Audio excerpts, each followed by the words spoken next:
بسم الله الرحمن الرحيم.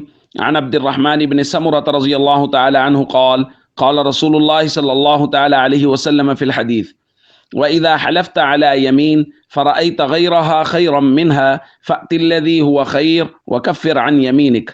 رواہ البخاری۔ نبی کریم صلی اللہ علیہ وسلم نے ارشاد فرمایا، جب تم کسی بات پر قسم اٹھا لو اور اس کا غیر تمہیں اچھا لگے کہ جو قسم اٹھائی ہے اس کا الٹ کرنا زیادہ بہتر ہو، تو پھر جو کام اچھا ہے وہ کر لو اور قسم کا کفارہ ادا کر دو۔ دوستو یہ مسئلہ ہے، اس کو اچھی طرح سے سمجھ لیجئے۔ اگر کوئی آدمی اس نے قسم اٹھائی ہے اور قسم اٹھا بیٹھا ہے شریعت کے حکم کے خلاف، مثال کے طور پہ ایک آدمی نے قسم اٹھائی، میں اپنے فلاں رشتہ دار سے نہیں بولوں گا، میں اپنے بھائی سے کلام نہیں کروں گا، میں فلاں رشتہ دار کے گھر میں نہیں جاؤں گا۔ اب قسم تو اٹھا لی ہے، لیکن رشتہ داروں سے قطع تعلقی کرنا شریعت نے منع کیا ہے، بھائیوں سے کلام نہ کرنا شریعت نے منع کیا ہے، شریعت تو کہتی سب سے جوڑ کے رکھو۔ اب قسم اٹھا لی ہے، لیکن قسم کا الٹ کرنا بہتر ہے، زیادہ اچھا ہے، شریعت کی نظر میں محمود یہی ہے کہ رشتہ داروں سے قطع تعلقی نہیں ہونی چاہیے۔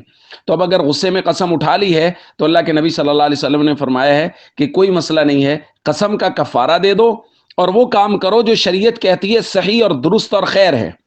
اس لیے بسا اوقات ایسا ہوتا ہے، کسی جگہ دوست احباب میں بیٹھے ہوئے رشتہ داروں کی طرف سے کوئی ایسی بات ہو گئی، غصے میں اس بات کی قسم اٹھا دی، فلاں دوست سے بات نہیں کروں گا، فلاں رشتہ دار سے بات نہیں کروں گا، فلاں کے گھر نہیں جاؤں گا۔ اگر اس طرح کی کوئی قسم اٹھا لی ہے تو پھر فوراً اس قسم کا کفارہ دیجئے اور رشتہ داروں کے گھر جائیے۔